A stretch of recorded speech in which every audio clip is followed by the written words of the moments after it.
أعوذ بالله من الشيطان الرجيم. بسم الله الرحمن الرحيم. الرحمن علم القرآن خلق الإنسان علمه البيان. الشمس والقمر بحسبان والنجم والشجر يسجدان والسماء رفعها ووضع الميزان ألا تطغوا في الميزان وأقيموا الوزن بالقسط ولا تخسروا الميزان والأرض وضعها للأنام فيها فاكهة والنخل ذات الأكمام والحب ذو العصف والريحان فبأي آلاء ربكما تكذبان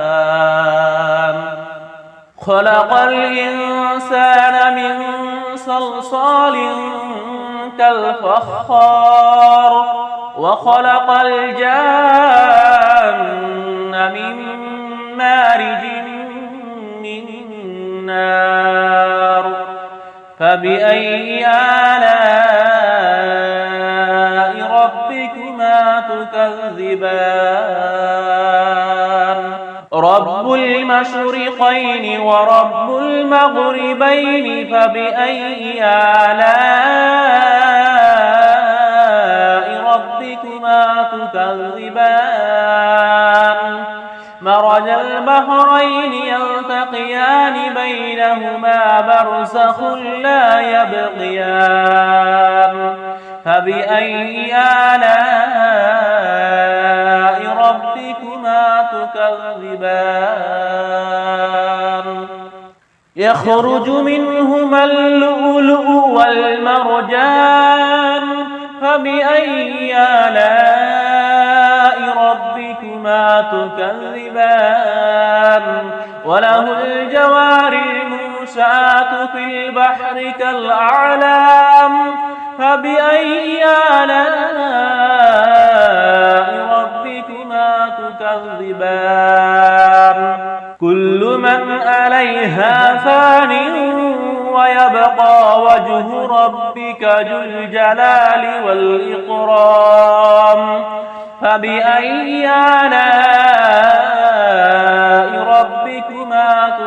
تكذبان يسأله من في السماوات والأرض كل يوم هو في شأن فبأي آلاء ربكما تكذبان سنبرغ لكم أيها الثقلان فبأي آلاء ربكما تكذبان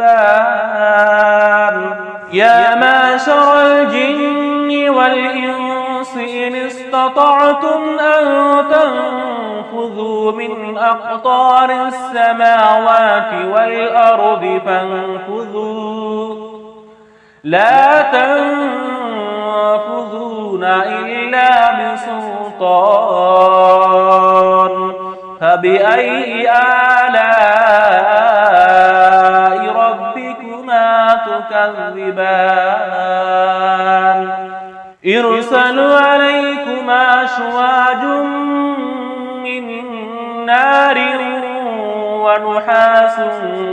فلا تنتصران فبأي آلاء ربكما تكذبان فإذا انشقت السماء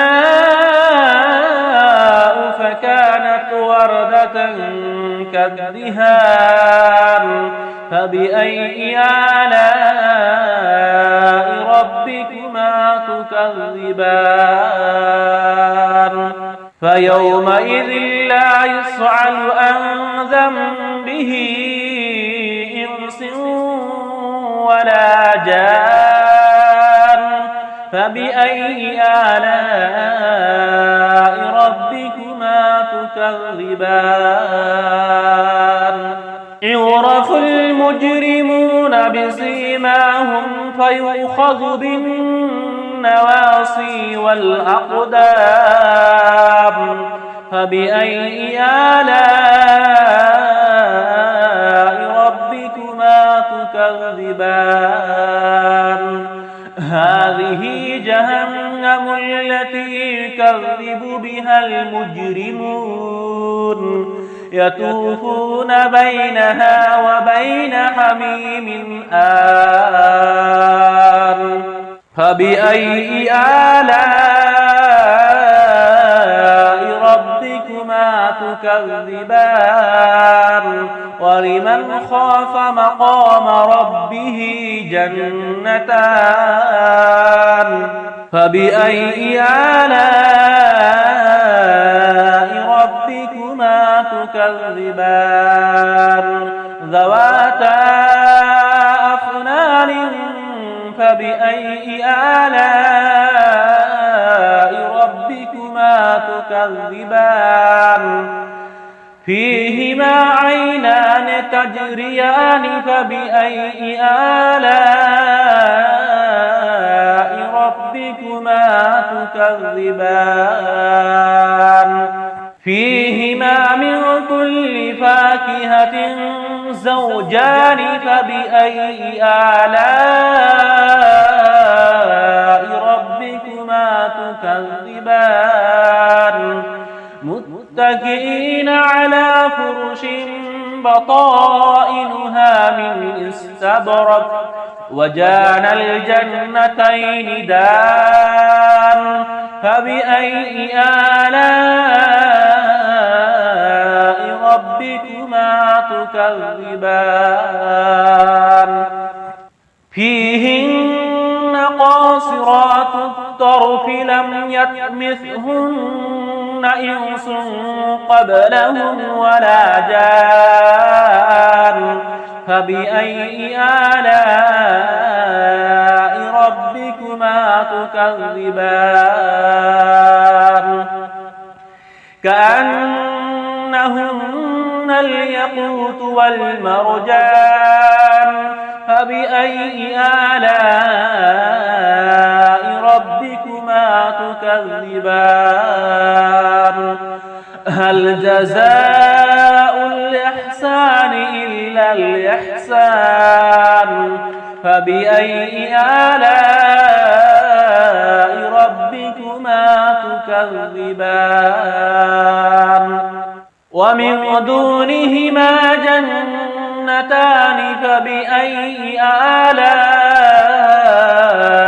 ربكما تكذبان مدهامتان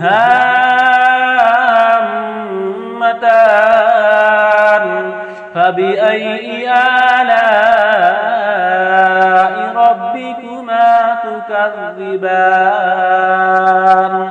فيهما عينان نضاختان فبأي آلاء ربكما تكذبان فيهما فاكهة ونخل ورمان فبأي آلاء ربكما تكذبان فيهن خيرات حسان فبأي آلاء ربكما تكذبان حور مقصورات في الخيام فبأي آلاء ربكما تكذبان لم يطمثهن إنس قبلهم ولا جان فبأي آلاء ربكما تكذبان متكئين على رفرف خضر وعبقري حسان فبأي آلاء ربكما تكذبان